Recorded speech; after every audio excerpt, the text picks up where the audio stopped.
sont ceux qui en doutent encore. Xavi Hernandez devrait être le prochain entraîneur du FC Barcelone. Le Barça qui s'est séparé la semaine dernière de Ronald Koeman, faute de résultats satisfaisants ce week-end.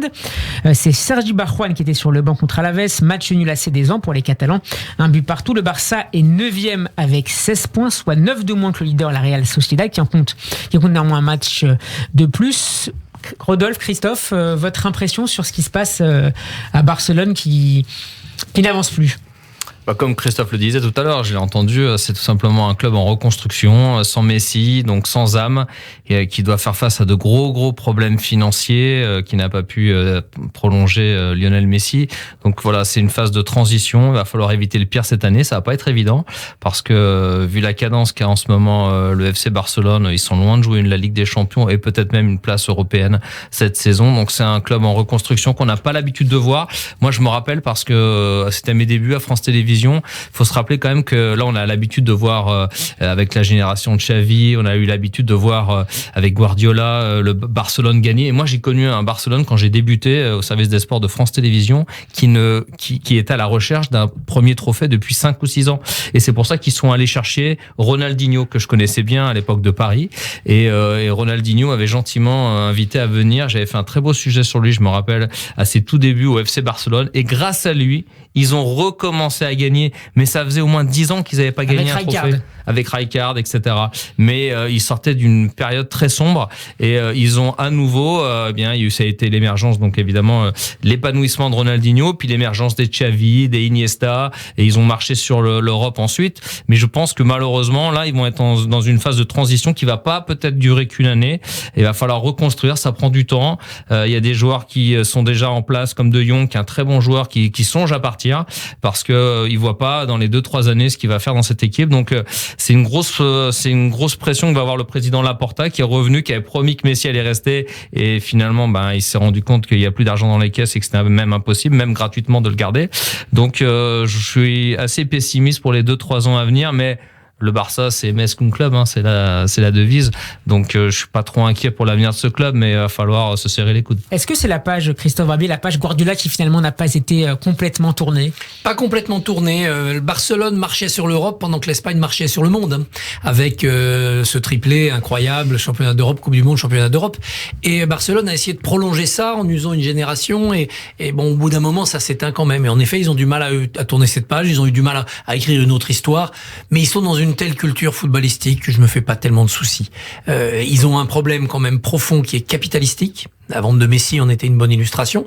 Il faut avoir un problème là parce que Xavi, il faut qu'il se libère de son contrat pour revenir. Donc ça va pas être si simple que ça. Avec un petit chèque à la clé pour le club. Un petit chèque à la clé à faire. Est-ce que le club pourra le faire? Comment ça va se négocier, etc. Ils ont quand même un actionnaire qui peut permettre d'intervenir. Donc après, il va falloir reprendre ça au fond. Donc ça veut dire une politique sur les jeunes, ça veut dire une politique sur les transferts, sur les achats. Ça prend en effet, à mon avis, plusieurs saisons. Je pense qu'il ne faut pas sous-estimer non plus l'impact souterrain et à long terme des événements qu'a traversé la Catalogne et l'Espagne, c'est-à-dire la crise autour de l'indépendantisme, qui a quand même bouleversé cette région et qui l'a placé dans un climat, non pas de guerre civile, mais quand même de quasi-affrontement entre populations. Et on peut pas être la distraction principale des habitants qui s'engueulent toute la journée pour ou contre l'indépendance et ne pas en être touché à terme. Donc je pense qu'il y a aussi un peu cette onde de choc-là. C'est quoi être catalan? C'est quoi vibrer pour son club quand dans la rue on s'engueule sur le statut politique? Et puis après la Covid, qui a frappé très très très fort en Espagne, ne l'oublions pas, et notamment dans les zones économiques où ça a plongé, et la Catalogne a du ressort, mais elle a beaucoup souffert. On va partir maintenant en Espagne pour essayer de mieux comprendre ce qui se passe à Barcelone. François-Miguel Boudet, bonsoir. Bonsoir à tous. Et merci d'être avec nous dans Classico. Est-ce qu'il y a un engouement en ce moment autour de l'arrivée attendue de Xavi? Oui, mais aujourd'hui, la principale information, c'est la fameuse interview dans Sport de Messi. Mais oui, effectivement, on en parle. Et puis aussi le match de Ligue des Champions capital. C'est une sorte de finale que va disputer le Barça contre le Dynamo Kiev en Ukraine. Donc voilà, il y a beaucoup de choses qui sont intervenues. Et ce match nul au Camp Nou contre le Deportivo Alavés, c'est une petite spécialité d'aller chatouiller les groupes, parce qu'ils avaient battu l'Atlético de Madrid à Mendizorroza, et là ils ont fait match nul au Camp Nou. Donc la période est un petit peu complexe, on va dire. Quelles vont être les priorités de Xavi lorsqu'il reprendra l'équipe? Alors pour l'instant, il n'a pas repris l'équipe.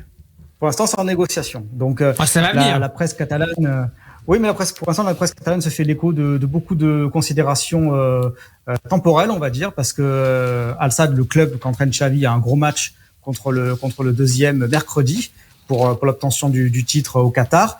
Il y a une indemnité d'1 million d'euros qui pourrait sauter éventuellement avec l'organisation d'un match amical hommage Barça Al-Sadd pour les supporters qataris. Voilà, il y a beaucoup de choses sont en négociation. Qui va aller négocier avec Al-Sadd, parce que c'est pas, Laporta va peut-être pas pouvoir se libérer et il va envoyer Rafael Yuste, qui est le directeur du football, et Matteo Alemann, qui est son vice-président. Je ne sais pas si Laporta va y aller.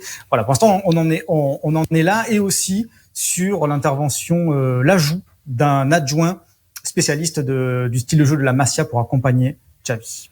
Avec la mise en valeur, j'imagine, de joueurs issus de la Masia, on parle beaucoup ces dernières semaines de Pedri, de Gavi, d'Ansu Fati, évidemment, qui multiplie les bonnes performances. Et autour de ces joueurs-là, de ces jeunes-là, que va se reconstruire le Barça sous Xavi. Oui, alors Pedri de la Masia. Pedri est un natif de l'île de Tenerife, qui a grandi à Las Palmas et qui ensuite est arrivé au Barça. Il n'est pas catalan et pas de la Masia. Il y a Gavi, il y a Nico González. Nico González, c'est le fils de Fran, l'ancien grand joueur du Deportivo de la Corogne, qui a joué notamment contre Alaves. Et il y a Ansu Fati, évidemment, la nouvelle star espagnole. Voilà, oui, dans cette équipe-là, il y a du potentiel. C'est-à-dire, Xavi pourrait faire beaucoup mieux que ce qu'a fait Ronald Koeman. Parce que n'ai-je pas entendu quand j'ai dit en début de saison qu'il y avait des risques que le Barça n'allait pas jouer la Champions l'année prochaine, voire jouer la Coupe d'Europe tout court. Et maintenant, il se trouve que voilà, il y a un manque de c'est pas en adéquation. C'est une saison de transition, certes, mais c'est une saison de transition qui aurait dû être programmée dès l'année dernière, parce que Messi est parti, mais Messi avait déjà l'histoire du burofax en début de saison. Donc c'était dans l'air, ce possible départ. Personne n'a voulu y croire, mais c'était une potentialité. Et maintenant, elle est arrivée peut-être plus tôt prévu. C'était peut-être inattendu de certains aspects, mais voilà, maintenant le Barça a besoin de revenir à la base. On parle beaucoup de Guardiola, mais j'ai récemment eu la chance d'interviewer avec ma consoeur Tracy Rodrigo pour Furia Liga Francisco Garcia Pimienta, et il me parlait beaucoup de l'héritage de Tito Villanova, qui avait succédé à Pep Guardiola, et lui croyait énormément à ce style-là. Garcia Pimienta, c'est un ponte de la formation à la Masia. Il a été viré, justement remplacé par Sergi Barjuan avec l'AB. Il a eu Messi, il a eu les Busquets, il a eu les Riqui Puig, il a eu énormément les Fabregas, tous les plus grands joueurs, il les a eu sous ses ordres. Enfin voilà. Et donc, il faut revenir à une base du cruyffisme, on va dire, de la philosophie de Johan Cruyff. Et effectivement, il y a les joueurs pour faire ça. Il y a des joueurs qui sont capables de le comprendre. Si vous lisez l'interview, vous verrez qu'on parle beaucoup de méthodologie, d'intérioriser ce rôle-là et faire jouer au milieu des gens de la Masia. Alors, il y a les gens de la Masia, mais on parle aussi de rumeurs. Alors, je vais faire réagir Rodolphe Godin. On a lu hier que, en cas d'arrivée, Xavi souhaiterait notamment recruter Coman. Est-ce que vous y croyez, en provenance du Bayern Munich? Franchement, je ne sais pas quelles sont les intentions de Xavi. Ce qui est sûr, c'est que Xavi, il va vouloir retrouver l'identité de jeu qui est inculquée dès le plus jeune âge aux joueurs de la Masia. Et je pense et c'est ce qu'il a de mieux à faire vu les finances du club, il va vouloir s'appuyer sur justement cette Masia qui a sorti des grands noms, que le disait la personne qui est de l'autre côté, François. C'est vrai que je pense qu'il va s'appuyer sur la Masia, et que je pense pas qu'il va aller chercher des noms aux quatre coins de l'Europe. Non, il va vraiment s'appuyer sur cette Masia et retrouver une identité de jeu, parce que depuis le départ de Messi, et ça ne date pas de ces derniers mois, ou même depuis le départ de Messi, en fait c'est tout simplement depuis, j'ai envie de dire, 1 à 2 saisons où le Barça a des problèmes pour jouer. On va remercier Christophe Barbier qui doit nous quitter. Merci beaucoup Christophe, et à très bientôt dans Classico, et à demain sur Radio J, 7h45 pour l'interview politique. Merci beaucoup François-Miguel Boudet. Merci à vous. Et à très bientôt dans Classico. Jusqu'à 22h, Steve Nadja dans Classico.